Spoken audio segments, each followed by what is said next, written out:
Many e-commerce brands ask me, should we go international, and often don't know how to start. When I was at Waterdrop and responsible for D2C, we went from 1 to 8 markets in around 1.5 to 2 years. So very quick expansion. And I wanted to share my biggest learnings and also the mistakes with it so you can do it right. But before we start, when is the right time to really expand into more markets? You shouldn't do it too early, but you should also not wait too long. It's important that you have at least traction in one market and you have product market fit before you expand, because expansion, as we'll discuss later, takes also a lot of resources and focus and will change a lot of things in your business. But also you don't want to wait too long. If you already have a very strong market penetration in your core market, it will take time until you grow new markets. And so you don't want to wait too long if you already are very established in one market and already plant seeds in different markets. So I want to speak with you about the expansion game plan and what's important. And I have 5 points here. First of all, a separate P&L for each market. Second, the question if you should do lean testing or go all in. Then what channels and what are go-to-market strategies for different markets. And also about the topic of hiring and team, something is completely underrated, which touches on language, culture, and processes. And then also to evaluate and how to iterate once you started in a new market. First point, P&L forecast for each market. This is something that is really essential because I've seen a lot of businesses, they thought, okay, we can just go into new markets and we continue to look at our business P&L, our business profit and loss statement as we do before in one market. And it's really crucial because you have a different cost structure in different markets. But also when you start in a new market, you have first 100% new customers. So it will take time to grow an existing customer base. Unless you are profitable at first purchase or, at least at cost break even, then it means that a new market means an investment from the beginning. So it will have negative contribution margin. However, over time, the goal is that each market has a positive contribution margin. And so you want to measure that and forecast that and understand how long does a new market take to actually bring in positive contribution margin and how much money do I need to sacrifice or invest from my core market, from my existing customer base in my core market into a new market.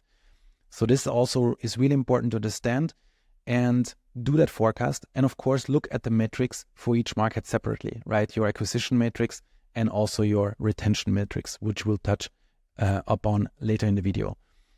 And the cost structure will be different because, logistics might be different in a different market, but it also could be positive because maybe in another market, you can charge higher prices. So it could also be that your margins are higher in different markets. But it's very important to consider each market as a separate business in terms of profit and loss and have a clear forecast for each market before you start.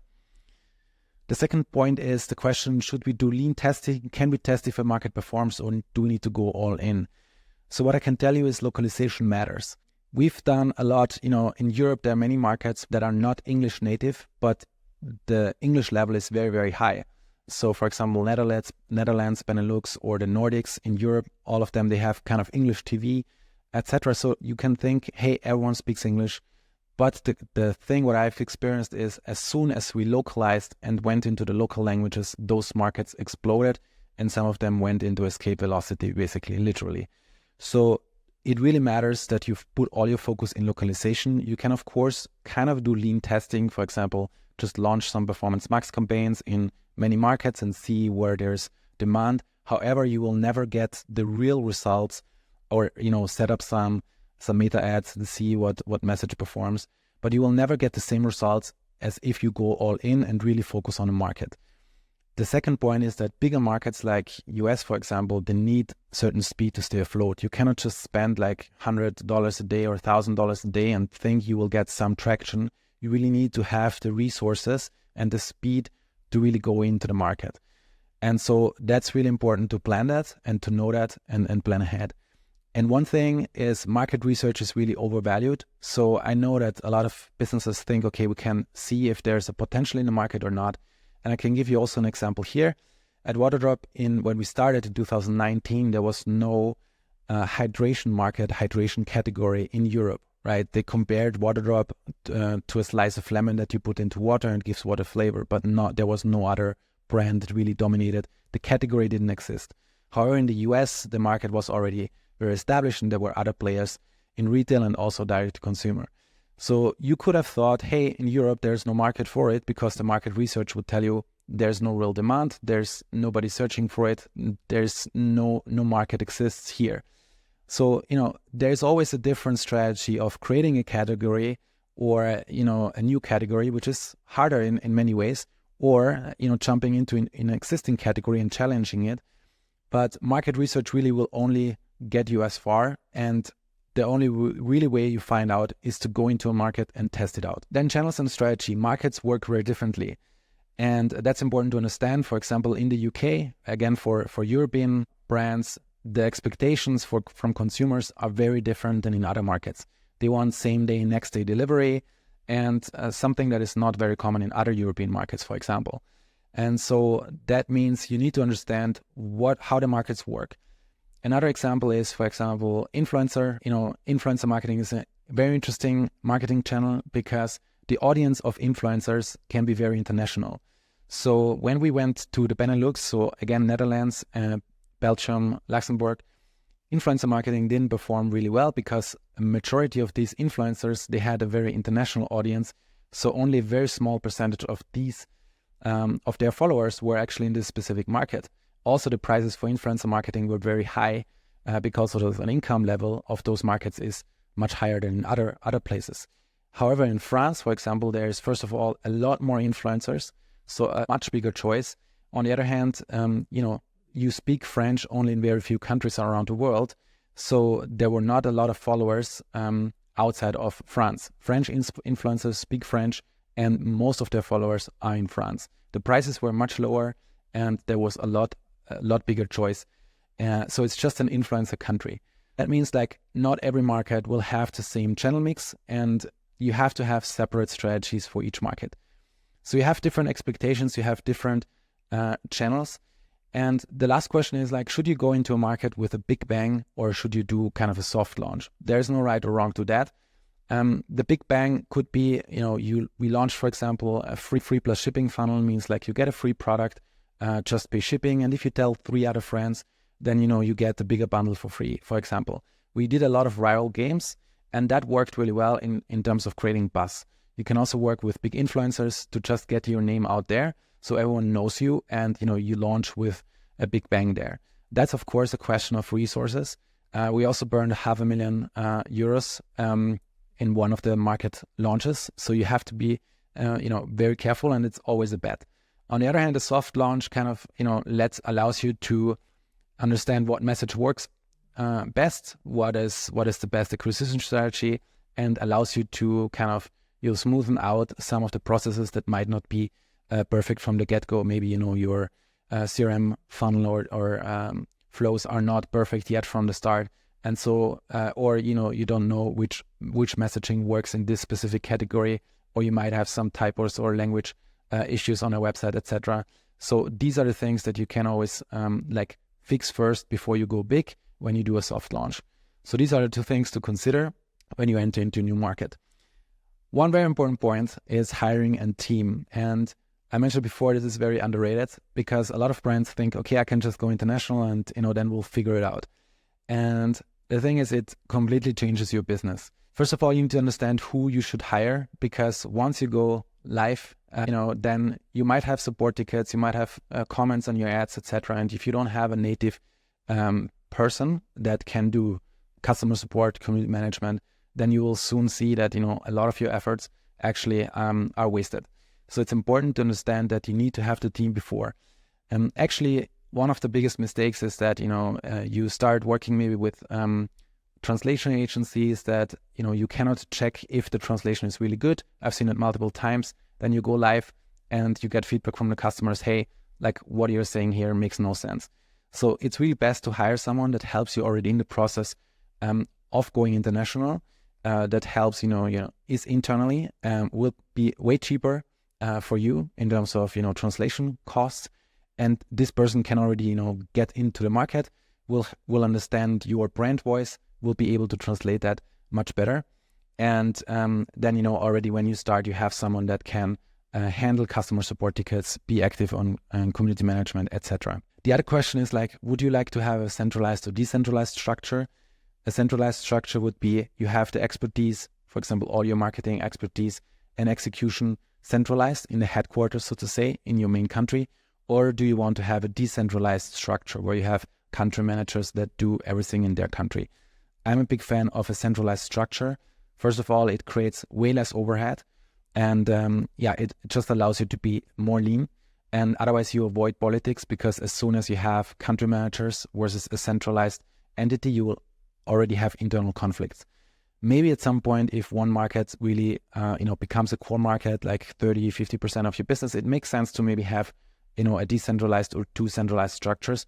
But usually country managers will not be a full-time person, will also not be able to have the same in-depth knowledge than maybe your marketing expert locally.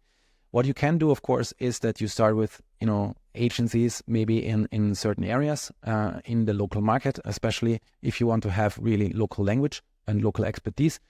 But I'm personally a big fan of centralized. So there's also not a right or wrong, but consider that your company structure and your team structure will change once you go international. The other thing is company culture and language. Every country really has very different culture, and you will see that later on once you hire a lot of people from a different country or a different area. And that's a good thing. Personally, I think so. When I started Waterdrop, I wanted to have an international team because we said we want to expand internationally. So I said we cannot have only German speakers. We need to have an international mindset and already adapt that before we go international. But it will require that maybe your company language will change. And so it will have a significant impact on your overall business and also your existing team. And the last but not least is processes will change. So, for example, we were German first, and then we translated it into English, and from English into French, or from English into Italian. And that means like a lot of steps in between. So it could also be that, you start with English first, and that requires suddenly a change of team, a change of thinking, a change of processes. But even if you're an English first company or your headquarters are in an English speaking country, you have an English speaking team, it will change things because suddenly you have to add additional time into the processes. So if you have a launch, a sales campaign, suddenly this all needs to be translated. Your CRM manager can only set up the email campaign once they have the translation, etc. And if one thing is late, everything else will delay. Also, you might have different holidays or different seasons in different countries. So this is also something to consider, that basically everything that you're running now will become more complex and more effort. And everything that you handle, basically, when you set up a landing page, needs to be done 2 times, 3 times for each market. So that also adds additional resources. And then last but not least, the evaluation and iteration. So it's important to understand and forecast the acquisition metrics, know your acquisition metrics and know your retention metrics and your overall business metrics. And then once you go live, right, understand, okay, how are we doing in terms of acquisition? If we are profitable in our core market, can we achieve the same results in a new market? Maybe not from the beginning, because also, you won't have the same awareness. You will not have the same word of mouth, the same referrals, organic traffic. So your blended acquisition metrics will be more expensive, most likely. But it might also be the opposite, right? In case you have better margins, or in case, you tap into a market that has a lot of potential in one acquisition channel. But understand, look at the metrics separately, as discussed in the beginning, have the forecast and the profit and loss statement separately, and understand your metrics per market. And of course, the most important is how is retention doing? Not only acquisition, but how is retention doing? How are the cohorts looking like? And in Europe, for example, the biggest and the best e-commerce market in Europe is Benelux. From my experience, I have seen that across many countries, many verticals.